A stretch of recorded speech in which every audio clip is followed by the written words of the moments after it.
রমজানের শেষ দিন এই একটি দোয়া পাঠ করলে আপনি যেতে পারেন জান্নাতে। এই দোয়াটি হয়তো অনেকেই জানেন, তবে এই দোয়াটির ফজিলত সম্পর্কে কেউ জানেন না। যদি কোনো বান্দা এই দোয়ার ফজিলত সম্পর্কে জানতে পারে তবে সে কখনোই এই দোয়া পড়া থেকে বিরত থাকবে না। আমাদের প্রিয় নবী হযরত মুহাম্মদ সাল্লাল্লাহু আলাইহি ওয়াসাল্লাম নিজেও এই দোয়াটি শেষ রমজানের দিন বেশি বেশি তেলাওয়াত করতেন, আর তার সকল উম্মতদের এই দোয়াটি পড়ার জন্য বিশেষভাবে বলে গিয়েছেন। কোনো বান্দা যদি সারা বছর গুনাহ করে এবং শেষ রমজানের দিন এই ছোট্ট একটি দোয়া পাঠ করে আল্লাহর কাছে ক্ষমা চায়, তাহলে আল্লাহ তাআলা সেই দোয়ার উসিলায় সেই বান্দার পাহাড় সমান গুনাহ মাফ করে দেয়। আমাদের মধ্যে এমন অনেকে আছে যারা এই দোয়া সম্পর্কে জানেন না, আবার অনেকে এই দোয়াটি সম্পূর্ণ জানেন কিন্তু এই দোয়ার ফজিলত সম্পর্কে কিছুই জানেন না। আমরা আপনাদেরকে আজকে জানাতে চলেছি সেই ছোট্ট দোয়াটি, যা আপনি যদি রমজানের শেষ দিন এশার নামাজ পড়ে তারপর 2 রাকাত নফল নামাজ পড়ে এই দোয়াটি পাঠ করেন, তবে আল্লাহ তাআলা আপনার পূর্ববর্তী সকল গুনাহ মাফ করে দিবেন এবং আপনার জন্য জান্নাত ওয়াজিব হয়ে যাবে। তাই ভুলেও এই ভিডিওটি এড়িয়ে যাবেন না, হয়তো এই ভিডিওটি হতে পারে আপনার জান্নাত লাভের পথপ্রদর্শক। আর এই ভিডিওটি আপনার সকল মুসলিম ভাই ও বোনদের মধ্যে শেয়ার করে দিতে ভুলবেন না। আপনার একটি শেয়ারে তারাও আমল করার সুযোগ পাবে এবং জান্নাতবাসী হবে। তো চলুন শুরু করা যাক আজকের ভিডিও।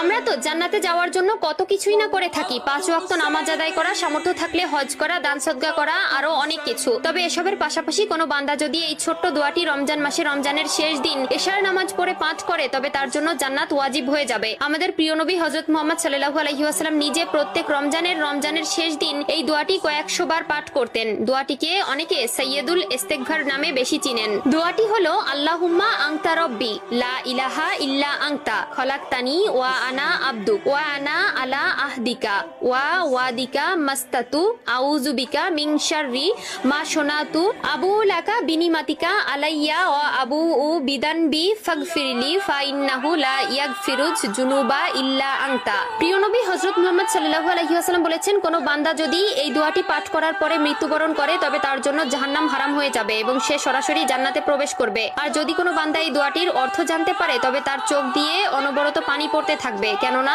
এই দোয়ার অর্থ এতটাই সুন্দর যে আমাদের প্রিয় নবী হযরত মুহাম্মদ সাল্লাল্লাহু আলাইহি ওয়াসাল্লাম যখন এই দোয়াটি পাঠ করতেন তখন তিনিও কান্নায় ভেঙে পড়তেন। চলুন জেনে আসি এই দোয়াটির অর্থ। হে আল্লাহ, আপনি আমার প্রতিপালক, আপনি ব্যতীত কোনো মাবুদ নাই।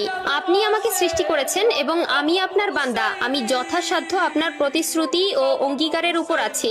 আমি আমার কৃতকর্মের অনিষ্ট থেকে আপনার আশ্রয় প্রার্থনা করছি। আমি আপনার প্রতি স্বীকার করছি যে আপনি আমার প্রতি অনুগ্রহ করেছেন এবং আমি আমার পাপ স্বীকার করছি। অতএব আপনি আমাকে ক্ষমা করুন, কারণ আপনি ব্যতীত আর কেউ গুনাহ ক্ষমা করতে পারবে না। এই দোয়ায় স্বীকার করা হয় যে আল্লাহই আমাদের রব, আমরা তার বান্দা এবং তিনি আমাদের প্রতিনিয়ত নিয়ামত দিয়েছেন, তা আমরা স্বীকার করি। একই সঙ্গে নিজের গুনাহের কথা স্বীকার করে আল্লাহর কাছে ক্ষমা প্রার্থনা করা হয়। তাই এটি পড়লে আল্লাহ তাআলা